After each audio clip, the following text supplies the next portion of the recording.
Hi, I'm Novel Mike, and this is my opinion. So, last time I talked about several games for this year that I played that I thought could have been better. I was kind of negative a little bit, but I did warn this is where I'm really going to get negative. I know I normally try to keep a more positive outlook on things, but yeah, these games deserve all the hell I'm about to give them, and I think you need to know that. So, before we begin, this is three games that I just think are absolutely terrible. These are not, I don't consider these cheap shots, even though one of them is not a full retail price game, one of them is a mobile game, but I think it deserves all the hell that it gets otherwise because it could have been so different and it feels like a cash grab more than anything else. But anyway, we'll get to that in a minute. So, to begin with, let's talk about Star Fox Zero. Star Fox Zero is garbage. It is trash. It is the worst Nintendo based game I have played in probably three generations. Pretty much since. Yeah, it's worse than Star Fox as well. So, the problems with this game begin with its controls and it ends with everything else. So, the controls to begin with are awful. They work functionally when you're playing just as the R Wing on rails, and that works fine. The Landmaster seems to move too fast. It doesn't ever feel like you have enough time to properly react to all the different things happening at once. And it's not something I've seen in previous Star Fox games where you play the Landmaster. So I think that they just tried to make these levels feel like really impactful and like everything's happening really quickly when they probably should have at least toned the Landmaster down a little bit. And the gyrocopter is just awful. But getting back to the R-Wing, because that is primarily what you play as. The problem with the R-Wing is when you go into all range mode, and you especially with boss fights, is they'll want you to multitask and somehow look at both the TV screen and your controller to look and aim at things at the same time. So, for example, what will happen is in many boss fights is you'll need to hit certain weak spots on the boss. In order to do that, in order to aim correctly, because you're in all range mode and you can't actually, move at a correct way, you have to look at your tablet and look down, and you're trying to do that and you're trying to aim that way. But then the boss will do AoE attacks or homing attacks that are behind you, and the only way that you can dodge those is looking back up at your TV. So you're just going like this constantly, which A, hurts your neck, 2, makes you dizzy, and B, 3, is just not fun, and it is not a good experience. And I do not understand how people enjoy this control scheme. It's not needed. It hasn't been needed in previous Star Fox games. It is tacked on motion control or gyro control in this case bullshit that should have never been in the game in the first place. I get Nintendo wanted to try something, but they should at least have given you an option to use normal controls if you didn't want to have to deal with all this motion control bullshit. I'm generally a fan of motion controls when they're used correctly. I think they can enhance the gaming experience. But when you force them on the players, they better friggin' work, and they do not work. I know some people can get them, and they work just fine for them, but they did not for me, and they did not for a vast majority of the people who bought this game, and that's why it's utter garbage, and enough said on the controls. But it would be one thing if that was the only problem. The game has problems everywhere. So the game is extremely linear. You have a few courses here and there that have branching paths like in previous Star Fox games, but the beginning and the end are all the same. The beginning isn't a big surprise, but the end is, because Star Fox 64, for example, had two very distinct paths, one easy, one hard, where doing the hard path gave you different bosses and different endings slightly. And, that was a big selling point. And that was a really cool aspect of that game. But every final 3 levels of this game play out exactly the same. And it is infuriating that it's designed that way, because one of the best things about replaying Star Fox games is seeing all the different routes you can take and getting your best scores and all that. And when you have the same 3 levels end the same way, which is about the last hour or so of the game, depending on if you watch the cutscenes and have as much trouble with Andros as I did because the controls are bullshit, and that's just not fun. That is not a fun experience, and I don't understand why they did this when the big concept of this game is essentially remaking Star Fox 64 again, and which I'll get to in a minute. But the way that they did this, they didn't copy some of the more refined elements of that game that seemed to work well, like the 2 branching and endings and the different paths and 2 completely final levels on different sides of the planet that play completely differently depending on which side you go to. they had a chance to really expand upon that, have multiple routes, have more levels that were branching in different ways, and they didn't do hardly any of that. And from what I hear, originally the game was completely linear like Assault, and it was only because of player feedback that they actually changed that at the end. And it feels like this game was intended to be one thing, and then they tried to make everyone happy, and that's when it fell apart. And then the other big problem with this game is it's a remake of Star Fox 64. But we've already had a remake of Star Fox 64. We had one on 3DS just a few years ago. And before that, Star Fox 64 itself was a remake of the original Star Fox. There's only so many times people can play through the same experience again and still enjoy it. If you didn't play the 3DS version of Star Fox 64 remake, if you didn't play Star Fox 64 much, you probably still really enjoyed this game for its narrative and its story. But someone like me who played those games to death because I love the good Star Fox games, this game just felt like trash. It felt like it had no new ideas. It was just rehashing the same plot, the same story, same mechanics, same everything over again. And the new stuff they did decide to add sucked. And it's just a terrible experience when you go into a game and you don't even have high expectations because you've seen the reviews and they're mostly negative, and you're still disappointed. And that's why Star Fox Zero is garbage and no one should play it.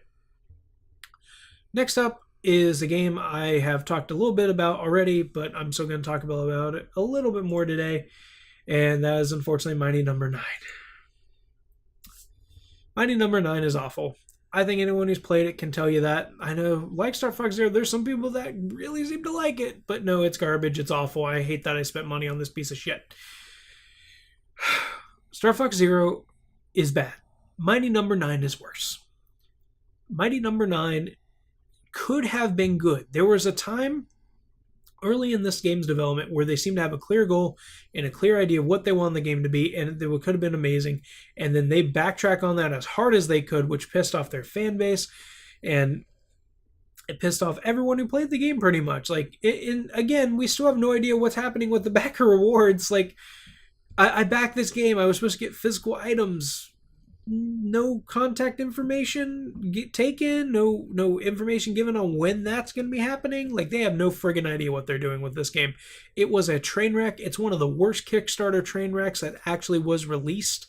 You know, most of them just end up failing. This game actually came out, and the whole idea that they kept pushing this game back to fix the online thing, which I didn't even use or try, and I don't think many people did. Like, that's such a bold-faced lie. The game was just not finished. And whoever they got to make the game, did not work. And it was not... The big lie of this game is that it was the Mega Man team, or Keiji Inafune working on it with, like, people from the Mega Man team, or however they sold the pitch originally. Like, it wasn't them. They outsourced it to another company, and that company did not perform well with Inafune and his team, which pretty much just worked as a surrogate. And I don't want to get into that. It's too complicated and messy, but it's a huge thing that it's just a shame because people want a good Mega Man game. That's why this Kickstarter was funded, and yet they just couldn't even come close. But I said enough about that in my Let's Talk of Mighty Number 9, and I'm just ashamed that that is the way it is. I'm just so thankful Yooka-Laylee looks so much better, and now that I've already played the demo of it way back in, what was that, July, August, whenever they released that was so good, and I'm just happy to know that game is doing well, and it doesn't seem like it's going to be a train wreck, thank God, because I couldn't do that not after Mighty Number 9. Oh God, I can't imagine how bad that game could be if they really screwed it up, and anyway. Okay, third game is where I think people are going to get mad at me. Pokemon Go.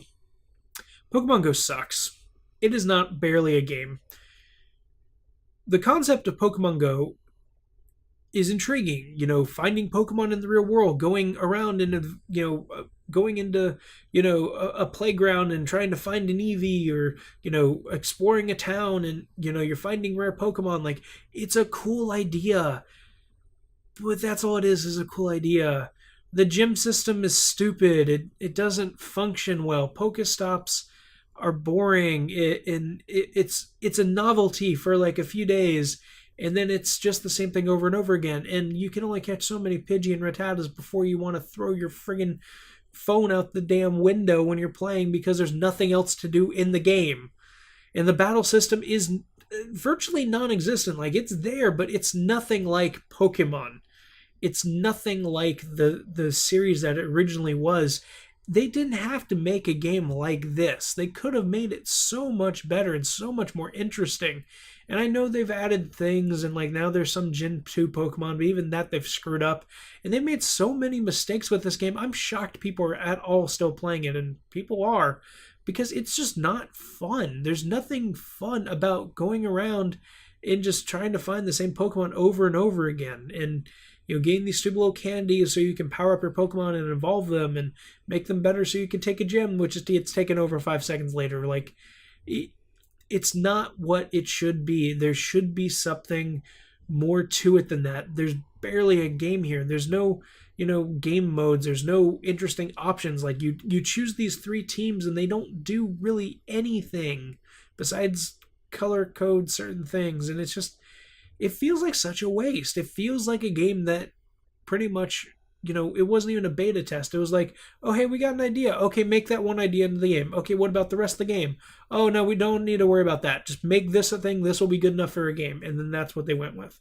Like, Super Mario Run just came out, a week or so ago, and that's really fun. And it's not a perfect game. It's not it's not a great Mario game. It's a fun little mobile Mario game. And that's fine, and they're charging $10 for it. That's fine, and I get Pokemon Go is free, or at least free to play, but there's not enough there for people to really be enjoying it as much as they have. I think it's just more of the novelty. Oh my god, I have Pokemon on my phone. Oh wow, I can go out into a little forest and I can catch random bugs, that kind of thing, than anything else. And I think that there should be more with this game, and I wish that people cared about that there isn't a lot with this game more, so that way, Niantic could get off their asses and make a full-fledged Pokemon game. It doesn't have to be exactly the same as the main games. It doesn't have to be that. It would be nice if they did something like that, but it doesn't have to be that. But there could be more of a game than what there is here. I'm not even disappointed in this game. I just think it's unfinished, and I hate the fact that they have made so much money off this game, which is not barely a game as it is.